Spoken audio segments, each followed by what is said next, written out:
దొంగను మించిన దొంగ. రాఘవపురం అనే గ్రామంలో నంద మరియు రమణ అనే ఇద్దరు దొంగలు ఉండేవారు. ఇద్దరూ ఒకరి గురించి ఒకరు విన్నారు, కాని ఎప్పుడూ కూడా ఎదురెదురుగా చూసుకోలేదు. ఒకరోజు నంద ఏదో పనిమీద వెళుతున్నాడు. ఎదురుగా అనుకోకుండా రమణ కలిశాడు. మాటల మధ్యలో వాళ్ళిద్దరూ రమణ మరియు నంద అని ఒకరికొకరు తెలిసింది. దాంతో ఇద్దరూ ఆశ్చర్యపోయారు. నందా, నీ గురించి నేను చాలా విన్నాను. నువ్వు నీ ప్రాంతంలో చాలా పేరుగల దొంగని తెలుసుకున్నాను. నేను కూడా నీ గురించి చాలా విన్నాను. ఇలా మనిద్దరం కలుసుకోవడం ఎంతో సంతోషంగా ఉంది. నువ్వు ఒకసారి మా ఇంటికి భోజనానికి రావాలి. చాలా సంతోషం, తప్పకుండా రేపొస్తా అని ఇద్దరూ సంతోషంగా మాట్లాడుకుని వెళ్ళిపోయారు. తర్వాత రోజు రమణ నందా ఇంటికి భోజనానికి వెళ్లాడు. నంద రమణకి అతిథి మర్యాదలు చేసి తనకు బంగారు పళ్ళెంలో భోజనం పెట్టాడు.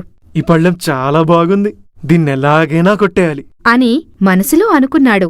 రమణ దృష్టి ఆ పళ్ళెంపై పడిందని నంద గ్రహించాడు. రాత్రి అయింది. ఇక పడుకునేటప్పుడు తన దగ్గర ఉన్న బంగారు పళ్ళెంలో కొంచెం కదిపినా కూడా పడిపోయే విధంగా నీళ్లు పోసి దాన్ని ఉట్టిమీద పెట్టి దాని కింద నంద పడుకున్నాడు.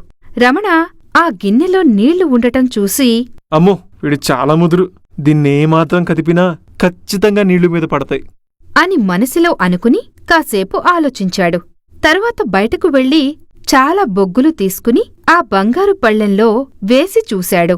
అందులో ఉన్న నీటిని బాగా పీల్చుకున్నాయి. రమణ ఆ పళ్ళెం తీసుకుని ఊరిలో ఉన్న చెరువు దగ్గర పాతిపెట్టి గుర్తుగా అక్కడ ఒక కర్రను పాతాడు. ఆ తర్వాత ఏమీ తెలియనట్లుగా వచ్చి పడుకున్నాడు. కాసేపటి తర్వాత నంద నిద్రలేచి చూడగా అక్కడ బంగారు పళ్ళెం లేదు.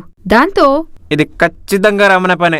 వాడు దీన్ని కొట్టేసి ఎక్కడో దాచిపెట్టాడు అని రమణ దగ్గరకు వెళ్లి చూశాడు. అప్పుడు రమణ మోకాలి వరకు తడిచి ఉండటం చూసి నందాకి ఒక ఉపాయం వచ్చి చెరువు దగ్గరకు వెళ్లాడు. అక్కడ రమణ గుర్తుగా పెట్టిన కర్రని చూసి అక్కడ తవ్వి చూడగా నందాకి బంగారు పళ్ళెం కనపడింది.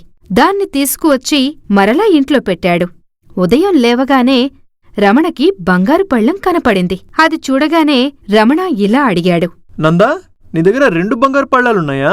లేదు, ఒక్కటే ఉంది.